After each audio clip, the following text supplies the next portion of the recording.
പറയ് പൊന്നാനി ബീച്ചും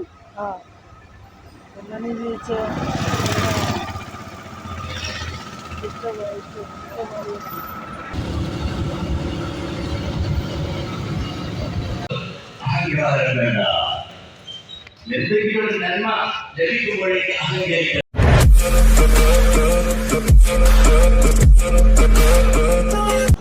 hello guys, welcome back. നമ്മൾ ഇന്ന് പോകുന്നത് പൊന്നാനി വെളിയങ്കോടും മക്കാമിലേക്ക് പോകുന്നത് ഇന്നത്തെ യാത്ര. അപ്പോൾ നമ്മൾ കൂടെ ഉള്ളത് മിറാജാണ്. മിറാജിനെ നമ്മൾ കൂട്ടിയിട്ടുണ്ട്. മിറാജ് നമ്മളെ കൊൽക്കത്തയിലെ ആളാണ്. മിറാജിനെ കൂട്ടി നമ്മളന്ന് പോകുന്നത്. അപ്പോൾ അദ്ദേഹത്തിന് ഭയങ്കര എന്താ പറയുക, സിയാസിനോടുള്ള ഭയങ്കര താല്പര്യത്തിനോടുള്ള മുഹബത്തോടുള്ള യാത്രയാണ്. ഉമർ ഖാദി റളിയല്ലാഹുവിൻ്റെ മക്കാമാണ്. ബ്രിട്ടീഷുകാരോട് പോരാളിയ മക്കാമാണ്. അതുകൊണ്ട് തന്നെ അവിടെ ഭയങ്കര പവിത്രയും ഉള്ളതാണ്. അവിടേക്കാണ് ഇന്നത്തെ നമ്മളെ യാത്ര. ഉമർ ഖാദി തആല റളിയല്ലാഹു അൻഹു 1763 മലപ്പുറം ജില്ലയിലെ വെളിയങ്കോട് എന്ന സ്ഥലത്ത് ജനനം. പിതാവ് താനൂർ ഖാദി ആലി മുസ്ലിയാർ, മാതാവ് വെളിയങ്കോട് കാക്കത്തറ ആമിന എന്ന മഹദി. വെളിയങ്കോട് കാക്കത്തറ കുടുംബം വലിയ പ്രസിദ്ധമായ കുടുംബമായിരുന്നു. ഉമർ ഖാദിയുടെ പിതാവ് 10 വയസ്സിന് മുമ്പ് മരണപ്പെട്ടു. മാതാവ് മരണപ്പെട്ടു. അതിനുശേഷമുള്ള ജീവിതം അമ്മാവൻ്റെ സംരക്ഷണത്തിലായിരുന്നു. പ്രാഥമിക വിദ്യാഭ്യാസം പിതാവിൽ നിന്ന് തന്നെ ജിഫ്രി ജഅലത്തുള്ളാഹിയുടെയും മമ്പർ തങ്ങളുടെയും ശിഷ്യനോടെയാണ് ഉമർ ഖാദി റളിയല്ലാഹു അൻഹു. 11-ാം വയസ്സിൽ മതപഠനത്തിന് വേണ്ടി താനൂർ പള്ളി ദർസിൽ ചേർന്നു. അതിനുശേഷമുള്ള 3 വർഷം കഴിഞ്ഞ് മലബാറിൻ്റെ മക്ക എന്നറിയപ്പെടുന്ന പൊന്നാനി പള്ളി ദർസിലായിരുന്നു. അവിടെ പഠനത്തിൻ്റെ ഇടയിൽ സഹ അധ്യാപകനായും ഉമർ ഖാദിയുടെ ഉസ്താദായ മമ്മുക്കുട്ടി ഖാദി വഫാത്തായതിനു ശേഷം അവിടെ പ്രധാന അധ്യാപകനായും സേവനം ചെയ്തിരുന്നു. അതിനുശേഷമുള്ള താനൂർ ജുമാ മസ്ജിദും വെളിയങ്കോടും മറ്റുള്ള മസ്ജിദുകളെല്ലാം ഖാദിയായി സേവനം ചെയ്തിരുന്നു ഉമർ ഖാദി. അവസാനം ഉമർ ഖാദി വെളിയങ്കോട് ജുമാ മസ്ജിദിൽ ഖാദിയായി അവിടെ സേവനം ചെയ്തു.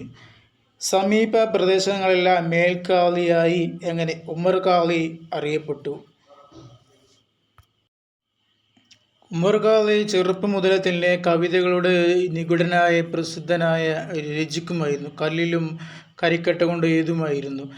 ദൂരെ നിന്നും പ്രാഥമിക ചികിത്സയ്ക്ക് വേണ്ടി ഉമർ ഖാദിയുടെ അടുത്തേക്ക് ദൂരെ നിന്ന് ആളുകൾ എത്തുമായിരുന്നു.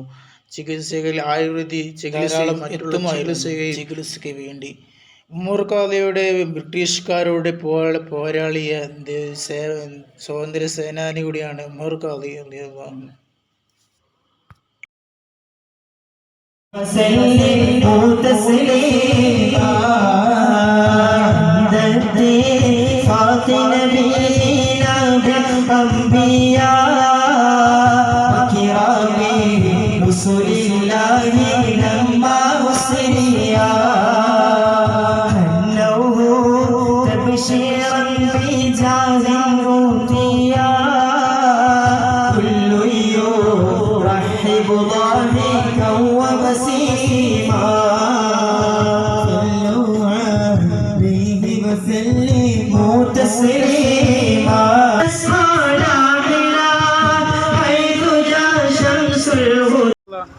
ഉമർ ഖാദി മക്കാമിൽ ഞങ്ങൾ ഇറങ്ങി. ഞങ്ങൾ ഇനി നേരെ പൊന്നാനി മക്കാമിലേക്കാണ് ഞങ്ങൾ പോകുന്നത്.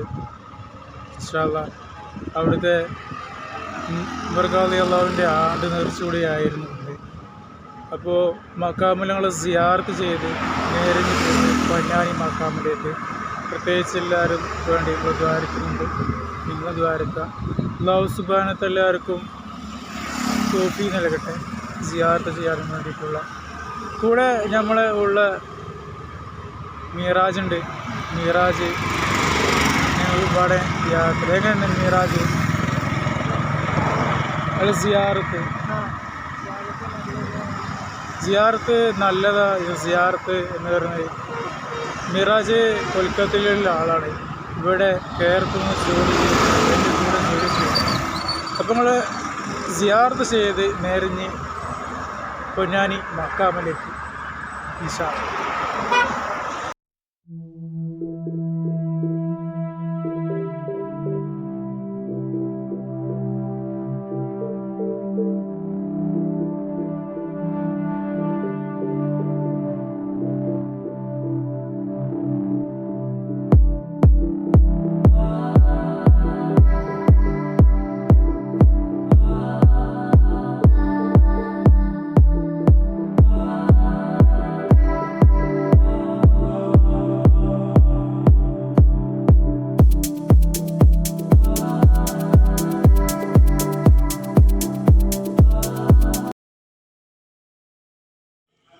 AD 519 ജീവിച്ചിരുന്ന മഹാന സൈനുൽ മഖ്ദൂം എന്ന റളിയല്ലാഹു അൻഹു പൊന്നാനിയിലെ പള്ളി നിർമ്മിച്ച മഹാനവർ സാമൂഹിക പ്രസ്താവവും വലിയ നേതാവുമായിരുന്നു. അബൂബക്കർ സിദ്ദീഖ് റളിയല്ലാഹുവിൻ്റെ പരമ്പരയിൽപ്പെട്ട ആളാണ് സൈനുദ്ദീൻ മഖ്ദൂം എന്ന റളിയല്ലാഹു അൻഹു. കേരളത്തിലെ പല ഭാഗത്തു നിന്നും പൊന്നാനിയിലേക്ക് ദർസ് പഠിക്കാനും മറ്റുള്ളതിനു വേണ്ടി പ്രാഥമിക വിദ്യാഭ്യാസത്തിനു വേണ്ടി വരുമായിരുന്നു. കേരളത്തിലെ പല സ്ഥലത്തും മതപഠന ശേഷം ഈജിപ്തിലെ അൽ അസർ യൂണിവേഴ്സിറ്റിയിലെ മതപഠനം പൂർത്തിയാക്കി. തൻ്റെ കവിതകളിലെ സാമ്രാജ്യത്തെ സമരങ്ങൾക്ക് ജനങ്ങൾക്ക് ഊർജം നൽകി. കേരളത്തിൽ അന്ന് നിലവിലുണ്ടായിരുന്ന മഹലിൽ ചെന്ന് വർഗീയതയ്ക്ക് വേണ്ടി പോരാടി ജനങ്ങളെ ഉത്ബോധിപ്പിച്ചു. അദ്ദേഹത്തിൻ്റെ പ്രസംഗങ്ങൾക്ക് പ്രചോദനം നൽകി കൊച്ചിയിൽ നിന്നും കോഴിക്കോട്ടിലേക്ക് കുഞ്ഞാലി മരക്കാരും വന്നത്. കേരളത്തിലെ ഒരുപാട് ചരിത്രങ്ങളും പ്രസിദ്ധമായ പള്ളിയാണ് പൊന്നാനി പള്ളി.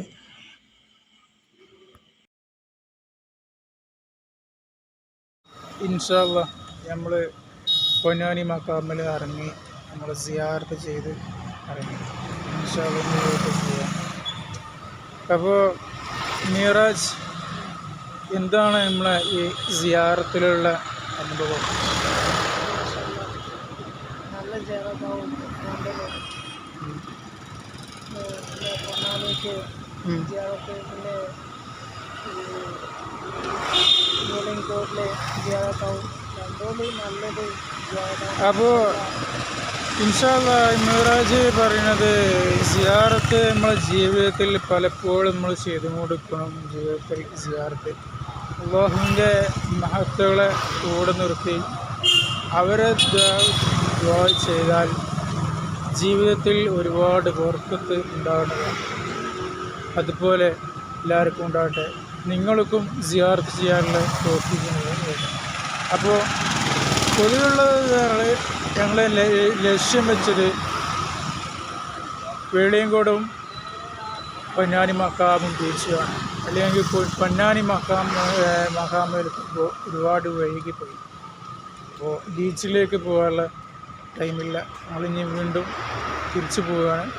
അപ്പോൾ നെക്സ്റ്റ് വീഡിയോ കാണും വരെ അസ്സലാമു അലൈക്കും.